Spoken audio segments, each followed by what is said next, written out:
Welcome to Bad Takes. I'm Laura McGann, the executive editor of Grid, and I'm here with contributing editor Matthew Yglesias. Hello. Hey, Matt. What's up? You know, it's election day. It is election day. Let's confess to the audience. All right. Things are a little punchy. We are a little punchy. I've been referring to the Grid terms all day. The Grid terms. Yes. It's great. It's Great. genius. Okay, but Matt, we are not here to talk. Well, I guess we are going to talk about the midterms, sort of. Yeah, but we're we're talking about what's to come. So here's Rick Scott. He's a senator from Florida. He's bald, so I love him. He is the head of the campaign arm for Senate Republicans. He was on Meet the Press over the weekend, and he says, I want to make sure we preserve the benefits of Medicare and Social Security. I don't know one Republican that wants to change that. In my plan, I said we've got to start being honest with the public. Medicare is going bankrupt. Social Security is going bankrupt. The take here that I think is bad, it's multi-layered, but he says he doesn't know one Republican that wants to cut Medicare and Social Security benefits. I know. And I know some. I feel like maybe he doesn't get out much, or he's lying, or something. He doesn't follow the Twitter. I don't know. This is clearly not. So, okay, so this is a bad take with some various levels. And the genre of bad take I like to talk about on the show is when the premise is not true. So then you have all this other conversation around the thing. But let's start with, this first part, that he doesn't know any Republicans who would like to reduce benefits. Well, let's talk about the history. What were you up to in 1995? What was I doing? Yeah. I mean, well, no one wants to know about that. All right. I don't know. We were in middle school. I was not in middle. No, I was in high school. High school? Weren't you in high school? I guess I was a freshman. The 8th, 9th grade thing is hard to say. 1995. It was a long time ago. Okay. There was a government shutdown. Yes. The first government shutdown of my young life. Yes. The cause, Newt Gingrich, yes, had recently come over as Speaker of the House. And he said, we need to have a government shutdown unless Bill Clinton will agree to cut Medicare. Then you flash forward 10 years after that, it's 2005, George W. Bush, he's reelected, he's got new majorities. He says, we need to privatize Social Security. And what happened? It didn't happen. It didn't happen. But he tried. Okay, so what's next? 2011, Republicans win the midterms, and they say, we won't raise the debt ceiling unless you cut Medicare this time. Yes, Medicare. And it doesn't happen. But, there's a lot of drama. Then 5 years after that, or 6 years. 2017, It's 2017. Donald Trump is newly elected president. Paul Ryan is telling him, hey, man, you got to cut Medicare. You got to cut Social Security. Trump says he doesn't want to go for the Medicare cuts this time. He will propose cuts to Social Security's disability insurance program, which is a kind of small add-on to it, but significant. And he also proposes really big cuts in Medicaid. Right. Again, it's unpopular, doesn't happen, it blows up. But I don't know if Rick Scott has never met any of these people. Any of these guys. It's like, do you ever used to watch Pinky and the Brain? I did. Okay, so people don't know. It's what are we going to do tomorrow, Pinky? Same thing we do every night. Yes. Try to take over the world. This is just this is what Republicans do. When they win an election, they try to cut entitlement programs. I mean, I think it's bad, but not because they're cartoon villains. It's a principled view of theirs that these programs spend too much money. And I know that Rick Scott knows this because it's in his fucking 11-point plan to rescue America. He's weird and cagey about it, but he says that all federal laws should sunset every 5 years, which is a way of, among other things, I mean, there's big implications to that, we're doing the purge, but specifically it means disrupting the entitlement structure of Social Security, Medicare, and Medicaid in a way that would be very significant. Yeah. So let's unpack that. So every year Congress passes, we talk about, they're going to pass a budget, and we're talking about a big appropriations bill. Sometimes they get it done. Sometimes they have to extend it. And you hear about, the big CR fight, that's a continuing resolution. Sometimes the government shuts down. Anyway, but that is one type of spending. This is, So that's the discretionary budget. Right. So that's, funding agencies and other functions of government. Medicare is different in that, it's not part of that. So when Rick Scott is talking about sunsetting things after 5 years, right now that's not. So Medicare just kind of, you'd have to intervene. Congress would have to intervene and change something about Medicare to, prevent it from moving forward, from paying out benefits, et cetera. Unlike appropriations where they vote every year, this would require stepping in. So if you were to sunset everything every 5 years, so this just would specifically, there's Social Security is the biggest one, then Medicare, then Medicaid, then there's a bunch of smaller entitlement programs, some farm stuff, some veteran stuff, and this is like, I don't know. I mean, different people's jobs work differently, and like sometimes you get hired to do something on a 1-year contract, but other times you just like get a job, and you just like you keep having the job unless somebody fires you. Right. Social Security, it's the same thing. Like Congress sets up the terms under which Social Security operates, and then it continues to operate unless a new law passes to change it. The sunsetting would fundamentally disrupt that. And it would mean in particular that, because we know how the filibuster works, right, that like a minority of senators could block the reauthorization potentially. Anyway, this would be a big deal. The other thing is that a bunch of House Republicans, they're going to hold elections for leadership positions and committee chairmanships after the midterms. But the people who have said they would like to run the House Budget Committee, they all told Bloomberg that they want to hold up debt ceiling authorization and try to force Joe Biden to agree to as yet unspecified cuts to Social Security and Medicare. Now, Rick Scott's a senator. These are House guys. But again, maybe, if he doesn't know, though, I mean, it's a hallway apart. Have a mixer.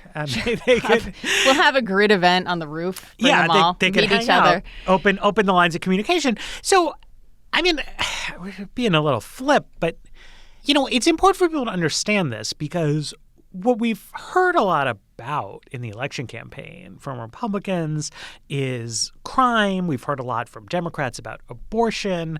But oftentimes, not that much happens in periods of divided government. But what's going to happen when Kevin McCarthy becomes Speaker is that there's going to be a standoff about the debt ceiling, and they're going to use that as leverage to try to force policy changes. And they didn't say, well, we're going to use this to try to force policy changes to crime, sentencing of criminals or an inflation or bill. Girls' sports or something like this. Is the thing that they want to do because again, it's pinky in the brain. Like this is what they like. This is their passion. Well, this is fundamental to the ideology of the Republican Party. They want to have low taxes and low government spending. And so if you look at what the government spends money on, Social Security, Medicare, Medicaid are biggies. So clearly, I remember this was a big one for me was when the Trump administration was trying to repeal the Affordable Care Act. And they did that in a way that was going to sharply cut Medicaid to smaller than it had been pre-Obama. Paul Ryan did an event at the American Enterprise Institute, and he's chatting with, the moderator there. And he says, remember, this is what we've been dreaming about our whole lives since we were doing keg stands in college. Yeah. And it's such a freakish, I don't know. It was not moment. Yes, no, but that's lame. But I think it's real though, right? That that was the thing that got motivated many people to get into Republican Party politics. So they're going for it again, and they've done, I think, the whole point of Rick Scott's bad take is that he didn't want this to be the central topic of the midterms. They prefer to keep it a little bit off stage, but they're going to go in for it when they get the chance to make policy. And, it's going to be a big deal. People depend on these programs. I think cutting them the way Republicans would like to is very unpopular. I mean, we don't know, but I think the reason they didn't put down a specific set of cuts that they want to ask for is that they know their options are not really palatable. So here's the thing. So there are different ways to talk about cuts. You can say, okay, we want to spend less on Medicare, say by reimbursing medical providers less for services. So we're going to spend less by paying doctors and nurses, et cetera, hospitals less money for everything that they provide. But say if you're on Medicare, the actual coverage doesn't change for you, in theory. You could say, okay, we're going to cut how much we spend on Medicare by lowering prescription drug reimbursement, which is what happened under recent So the Inflation Reduction Act, originally there was a proposal to sort of cut prescription drug prices across the board to more like what you see in foreign countries. This got whittled back significantly by moderate Democrats to, I think it's only 12 drugs, but it still saves a bunch of money. Yeah, I mean I'm using my Democrat framing. They would say it saves billions of dollars, but like Rick Scott said on the show that Democrats cut tens of billions of dollars from Medicare, which. Yeah, I mean, so tens of billions of dollars will not be spent on Medicare. Tens of billions of dollars less than, say, last year. The spending goes down. The spending has gone down. So you can, if you're talking about it that way of spending going down, the question is, what are the effects of the spending going down?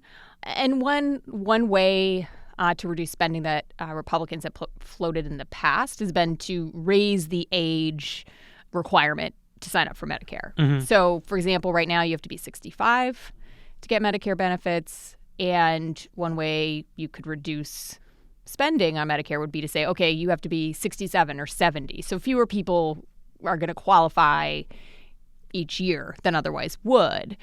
And that's a way to reduce spending on Medicare. But for people who are 65, you're not going to get. You're just getting. You're just not going to get. You're not getting as much. And I think that's important because you can look at retirement different ways, right? So something I remember from back in 2009 is, Democrats were proposing the Affordable Care Act. They were proposing Obamacare, and one consequence of that is that it's easier to get health insurance coverage even if you don't get it from your job. Right. And so the Congressional Budget Office said that they thought a few million people would actually retire early. 60-somethings who were not yet eligible for Medicare would retire at 62, 63, 64. Right. Because they would have this ACA backstop instead of Medicare. So that went into the modeling. It reduces GDP. I mean, there's various aspects to it. Republicans really hit on this, and they said that the CBO had shown that Obamacare was killing millions of jobs by making it easier for people to retire early. And then, of course, Democrats pushed back, blah, blah, blah. But you could see by the same logic that you might say, well, okay, raising the Medicare eligibility age won't just save money, but it's going to be this, incredible job creator. But the way it creates jobs is Grandpa's got to keep working into his twilight years, or else if he gets sick, he won't get medicine. That is not a good. That is not a good midterm ad. Showing Grandpa going off to work in his 80s or whatever. But it's how you look at it. But these are. I feel like Republicans do a good job of sort of keeping the focus all the time on the foibles of the left and not really talking so much about the kind of core principles of conservative economics. But that's a really core one, not they're so mean, that, not being disparaging, but genuinely that it is bad to have social programs that help take care of people because it makes them less willing to do arduous jobs for low pay, right? It comes through when we were talking about the child tax credit earlier, when they talk about Medicaid, and when they talk about these retirement age things. They think that that's a big problem. And I think most people, think it's nice that you reach a certain age. Well, look, I don't know what most people think, but we do know that it has not been a political winner for Republicans, right? That the last go around, Mitch McConnell, top Senate Republican, said, if we ever want to do this, we need to get Democrats on board. We need a bipartisan approach to this. And that is, to me, a sign that Republicans are realizing, maybe we don't want to be out there doing this. So I don't know what most people think, but they themselves see this as a political loser. I mean, for example, you've got Rick Scott saying, no, I don't want to do that. Saying he doesn't have this plan. Yes, he doesn't have the plan. And then you've got Mitch McConnell saying, okay, we need to get Democrats on board. And this was during the Obama era. Well, so what was interesting, it was Trump. It was after ACA repeal failed. Oh, excuse me. This would have been Trump because this was after the Paul Ryan attempt to repeal Obamacare. So he says, well, we're going to have to do this in a bipartisan way, but he didn't mean, okay, well, I'm going to have to listen to moderate Democrats who say we can consider cuts, but there also has to be tax revenue, right? He's just saying, well, we need to do what Republicans want, but we have to make it be bipartisan. And this also goes to Scott's plan. I mean, he released this, 11-point plan for America. And one of the points in the plan is, well, we need to make Congress say how it would avert bankruptcy of Social Security and Medicare, which is like he's writing a plan. And like in his plan, why don't you just write it yourself?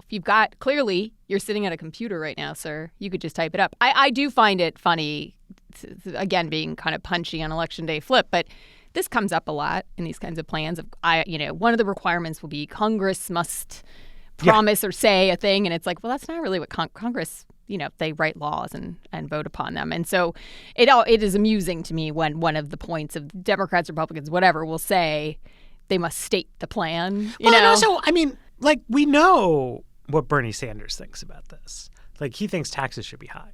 Yeah. And we know that Barack Obama said multiple times during this standoff, I'm for a balanced plan where we reduce the deficit with 50-50 tax increases and spending cuts.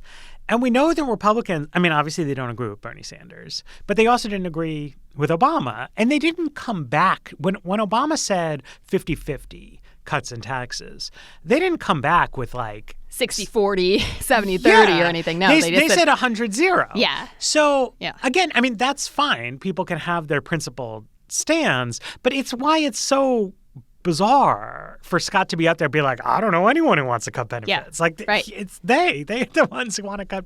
And not just only do they want to cut benefits, but they want to cut benefits specifically more than even the most moderate Democrats do, and in an unbalanced way. And now they've decided, well, this is so unpopular, we're not going to write down our plan. We're not going to make the case for it. And we're not even going to try to do it on a party line basis. We're going to try to trick Democrats into doing it. So, I mean, I think we should probably take a break because then we have to talk about this. The debt ceiling part of it. Yes.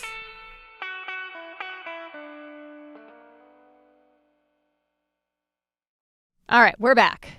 Are we back? All right, we're back. So, where we just left it. The debt Republicans want to get something done in a bipartisan way without actually having to negotiate. And hey, I get it. That's the dream, right? Is to get exactly what you want, but not have to but to have political cover to say it wasn't all your idea if you don't want credit for it. You want to do it, but you don't want the credit. So enter the debt ceiling, right?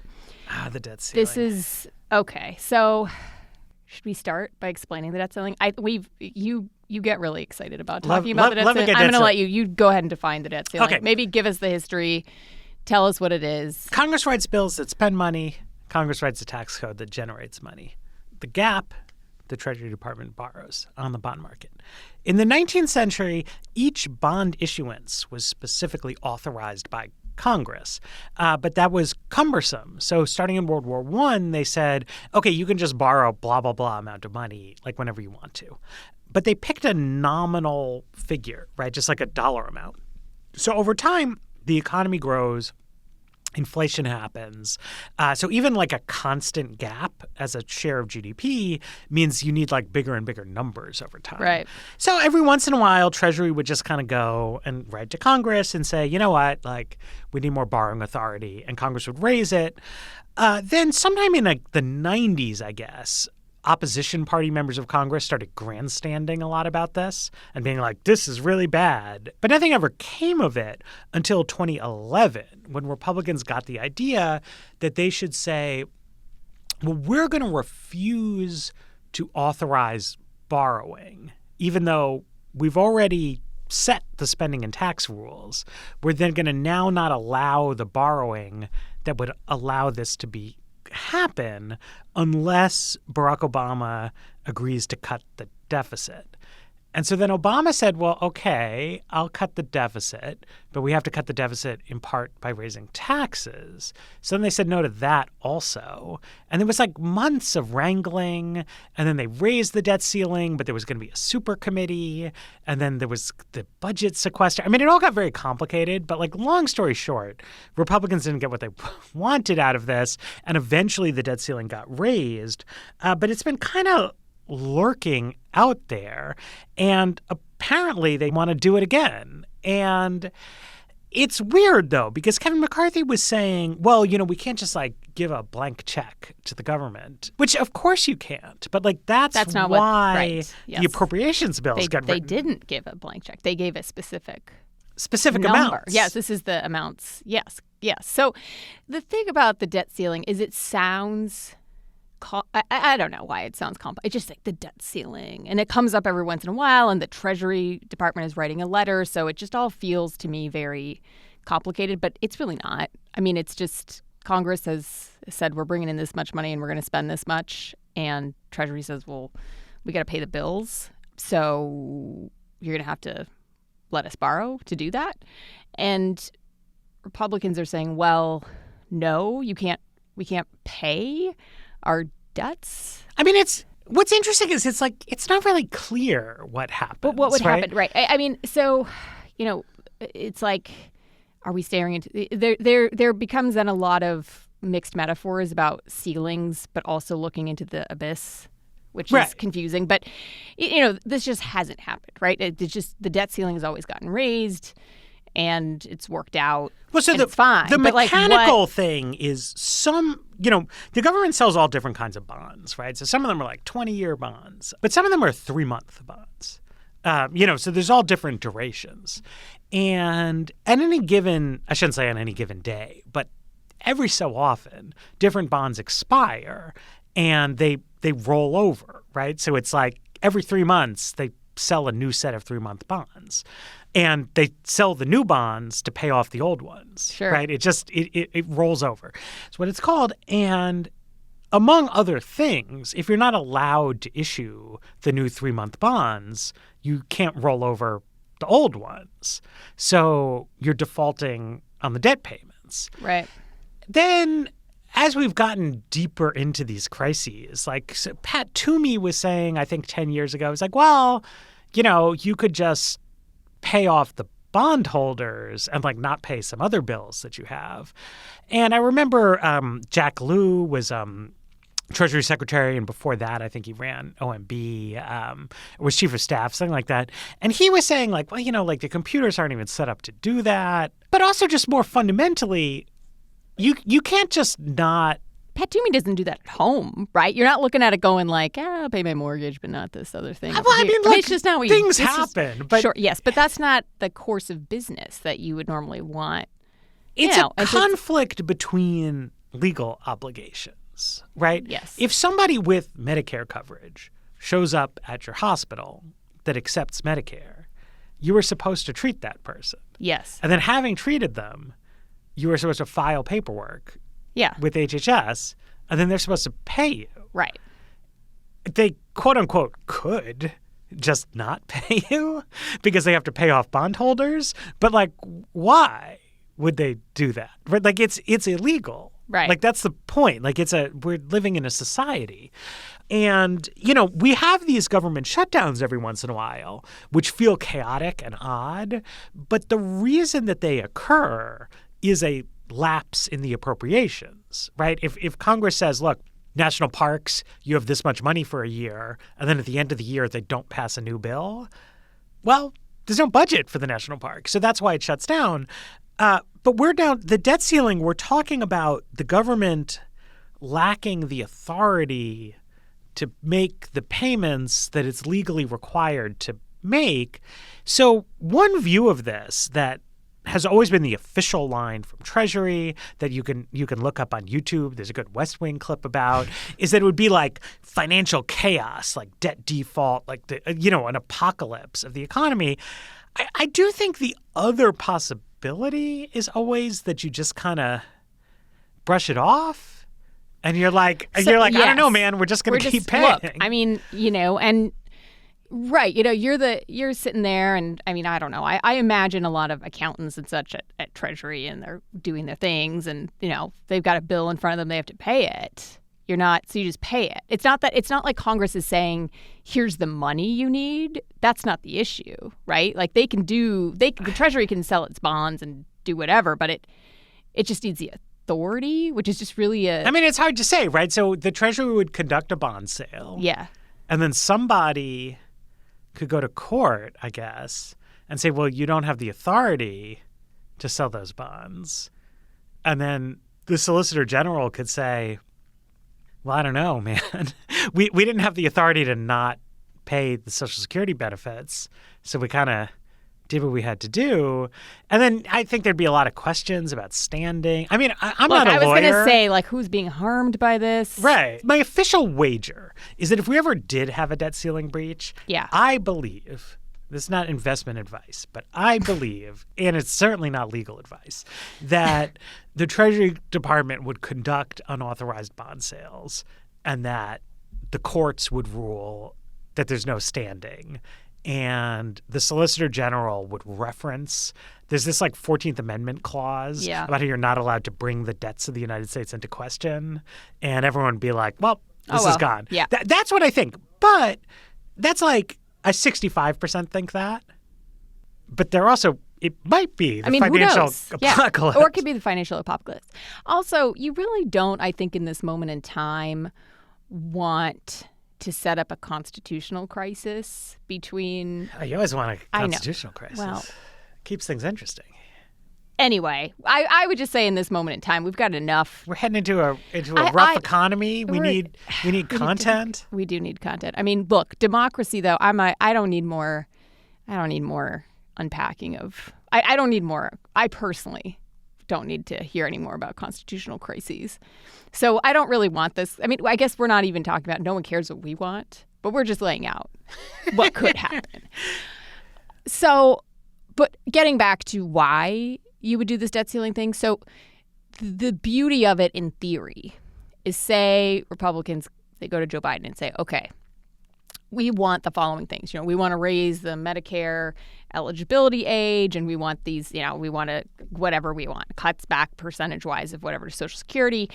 And if you say no to this, if you say you're not going to get, Democrats on board, you're not going to sign it, we are not going to vote to raise the debt ceiling. That's the plan. Yeah. And so what it does is they want to have Democrats on board, but they can't get Democrats on board. So it's like, okay, we're going to take this unrelated thing that needs to get a vote and hitch it to that. I'm going to suppose it's related. It is about, I guess. I mean, it's related. It's related, but it's not. It's trying to, it's really about trying to create leverage when you don't have it.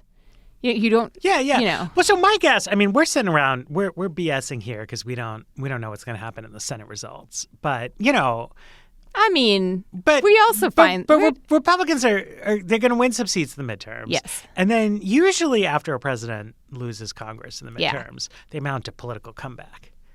And this it's interesting because, we always pay a lot of attention to the most recent thing that happened, which was Trump. Yeah. Who, I mean, he made a mini comeback, but he lost ultimately. But there was this pandemic, a lot of weird stuff happened. It was weird after the last midterms. What normally happens is you lose. Wait, so you're talking, just to clarify, you're talking about the comeback. So, a president usually often loses in the midterms, then comes back, mounts a little comeback. Yeah. Okay. And we're talking about Trump kind of mounted a little comeback after he lost seats in 2018. 2018, yeah. But then it was kind of weird because of the global pandemic and things. But things happened. This, to me, this plan, such as it is from Republicans, it just seems like they are laying the groundwork for the Joe Biden political renaissance. Oh, yeah. He wants to be out there, saying, I'm here to save your Social Security. Well, and also just, because what's always a winner about these kind of things is liberals, like progressives, will be really excited about Joe Biden saving Social Security, but it's a small c conservative thing. Right? It's just like every president gets in trouble when they're like trying to give the base what it wants. Yes, this is a rare unifying thing that all varieties of the left like. Yeah, this like is not, absolutely nobody. Nobody's going to be out there. Well, look, we've been wrong before about the left and what happens on it. So we don't know. We used to have our thumb on the pulse. No, but it now, just, who it just knows? seems but like a classic, fun, unifying thing that's going to make everybody feel good, that moderates people don't want big cuts to Social Security and Medicare. Left-wing people don't want big cuts to Social Security and Medicare. Everyone's going to be like cool and copacetic. And so maybe Republicans will reconsider. Actually, let me make this pitch. We've been saying that Rick Scott's take is bad, but you could prove me wrong by just like what if Rick Scott wasn't lying? And what if Republicans just don't do this thing that they have repeatedly done in the past and have promised to do again in the future? Because they know if you go on Meet the Press before the midterms and Chuck Todd is like, what's up with your plan to cut Social Security and Medicare? And you want to lie and say you're not doing it. Well, it's politically bad. So just don't do it. You would think. Like, fair enough, lie before the midterms, but just like live the lie. It's not a lie if you believe it, as George Costanza says. Yeah. Like, it's a really bad idea, and they've done it so many times, and it has never worked. And I get in the industry, we like to talk about new things. So there's always like new trends, right? So there's Trump and there's populists. I don't know if you remember a few years ago, though, there was reformicons. Oh, yeah. And before that, there was compassionate conservatism. Yeah. And it's like there's always a new... The Tea Party. Remember the Tea Party? Yeah, the Tea Party. There's always something new, and then they just do the same thing, and then they lose. And I don't know, like maybe they shouldn't do it? Well, in some ways, it's admirable to really stick to your beliefs. I guess. Like, even in the face of repeated losses, power, still fighting, I think it's a little weird, though, because, we look at foreign countries, right? And they have politics and they have elections. They have them. I hope my Canadian friends don't get mad at me, but there's just many instances over the years of the Conservative Party in Canada winning an election and then not getting rid of their healthcare system. That seems to be the case. Like they've just lived with it. They've moved on. They have moved on. Yeah, and they're talking about other stuff. Yes. People really like Social Security and Medicare. Just let them have it. Well, talk about something else. We've done so many episodes about like kooky leftist stuff, and you could just like stop that. I don't know. It's odd, right? Because it's I don't know. We did an episode a couple weeks ago. Remember about DeSantis and like his kind of flying immigrants around to Martha's Vineyard and stuff? Is that evil genius? It's just I feel like it's worked out for him. If it's genius, yeah. And so there's just like things that get it was sort of a hop, skip, and a jump sort of idea where like it's actually it's I get it. I get what he's doing there. Ron DeSanctimonious. But this one, it just seems like a real loser. Okay, well, so I also wonder about the Trump dynamic in here. Okay, because this is what, I don't want to exempt Trump from this critique because he did try to get rid of Medicaid. Yeah. But he narrowed it, at least, compared to what other Republicans have tried to go after Social Security and Medicare. Yeah, no. Trump actually did push back against some of this. He then tried to cut Medicaid, but also, I guess to his credit, after he failed, he really shut up about this. Oh, yeah. I have not heard Donald Trump since the day of John McCain's thumbs down. I haven't heard Trump like once talk about how we need to block grant Medicaid and cut its budget. No. This is sort of funny about some of the MAGA candidates. We were talking, oh gosh, now I forget which candidate was who retweeted Liz Cheney recently about Ukraine spending. Oh, yeah. Marjorie Taylor Greene. It was Marjorie Taylor Greene, and she's very good objectively, whether I'm not saying she's a good person or makes good points or something, but one way or the other. Just she's very good at Twitter. And it was sort of interesting how her clapback on Liz Cheney was actually showed that she's like more moderate. Yeah, she's kind of you this like and moderate. Your dad are warmongering psychopaths, and I was like, yeah, that's true, they are. And I mean, it was sort of like, yeah, like I think that the American public is weary of spending a lot of money on foreign escapades. But then, and anyway, that's a little bit of a side point. But the point is that the secret sauce to Donald Trump, part of it was this, that he didn't go out there and say unpopular things let's cut Medicare, and then he didn't do it either. What's weird though about the MAGA verse is that Trump has no consistency or coherence about this, right? Like a MAGA candidate is just one who says nice things about Donald Trump. True. So like Blake Masters in Arizona is like hardcore Social Security privatization. Oh, is he? Okay, yeah. Fine. So, I've been disproven. But I mean, this is just like Trump's. Trump, if I could run Trump's political operation, I'd be like, listen, you've got to get behind people who agree with you about things. But that's not his mentality. No, that's not his He style. just gets behind people who are like, Donald Trump is amazing. Yeah. Which nobody thinks. So then it's only like creeps and liars who wind up. Anyway, it's a side point. If there is a contested Republican primary, right, with Trump and DeSantis, right? Okay. Say like DeSantis needs some angles on Trump or Trump needs some angles on DeSantis.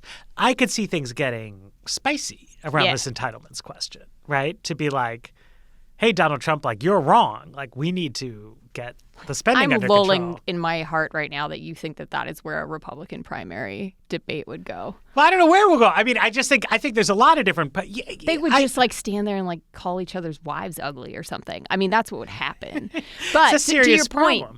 But to your point about Medicare and Trump, it just said to me, okay, here's one place that, it's like I need to get the older white vote out.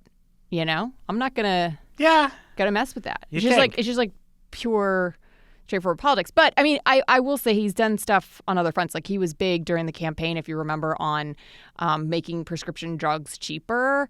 As totally so not. He said he didn't do that at all. No. But he didn't raise the prices. So I think it's a different. I mean, the thing that with this Meet the Press thing is just it's so. How long are you going to keep that alive? It's not the same as like I'm going to lower prescription drug prices and then you don't. It's people would notice if you hiked prices, right? Because it's like, wait, I thought you were going to lower them, or I thought you were going to leave Medicare alone, and then you just said I can't have it for 2 more years. That's not what I thought. So you would think. Yeah, I don't know. Look, I still sit here and I'm confused about why this is, other than a purely just ideological commitment to doing it, which on the left, we've talked a number of times in the show about kind of the far left, right? Like the emerging new left and their push to do things that are unpopular.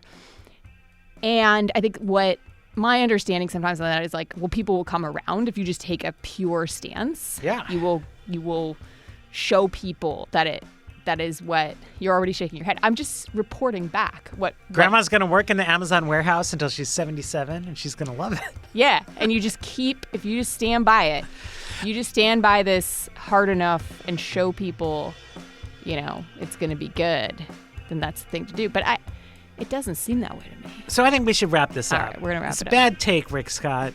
And yet that you want people to believe your bad take. So you could just make it true. We just came up with a solution for you, man. Just do the thing you're pretending you're going to do. Yeah, just do that. Okay, fantastic.